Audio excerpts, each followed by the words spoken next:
Bonjour, ici Jean-Claude Selly, guérisseur magnétiseur en Suisse. Je vais vous parler de la pierre à Roland qui est de taille gigantesque, même pour un bloc kératique. Constitué du plus beau granit du Mont Blanc, il présente un diamètre de plus de 21 mètres sur une hauteur de 3 ou 4.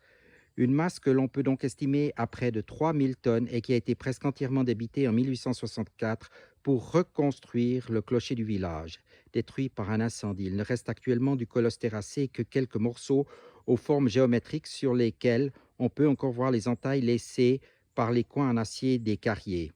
Un entonnoir circulaire au bord relevé creusé dans la terre qui l'entoure donne une idée de ses dimensions originales.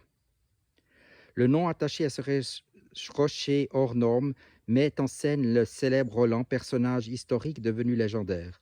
Ce chevalier de l'armée franque sous Charlemagne fut massacré en défendant une arrière-garde contre une attaque des Vascons, les Basques actuels, alors qu'elle franchissait les Pyrénées à Roncevaux.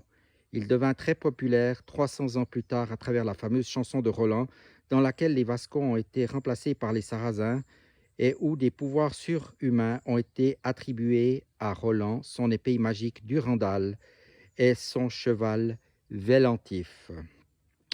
Depuis cette période, une espèce d'inflation démesurée de ses pouvoirs a fait de ce simple héros militaire une sorte de démiurge à l'origine de nombreuses curiosités géologiques.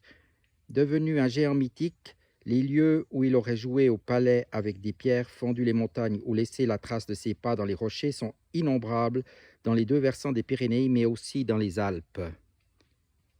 À Burtigny, on raconte donc que Roland jouait à lancer des blocs rocheux depuis fort loin, un jeu appelé enseignement le palais qui ressemble à la pétanque.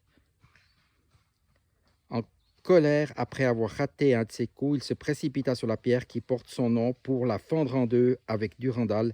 Et il est vrai que l'on peut voir encore sur les vestiges toujours en place la trace très nette d'une fissure qui devait traverser le monolithe de part et d'autre, et qui en faisait d'ailleurs un bilithe plutôt qu'un mono. L'observation de cette faille montre qu'elle est entièrement naturelle, initiée par une rupture rectiligne suivant un filon de quartz. Il n'est cependant pas étonnant que cette curiosité ait suscité l'incompréhension dans des temps plus lointains et nécessité pour l'expliquer une robuste intervention d'essence surnaturelle. Je vous remercie de votre attention et vous dis à tout bientôt.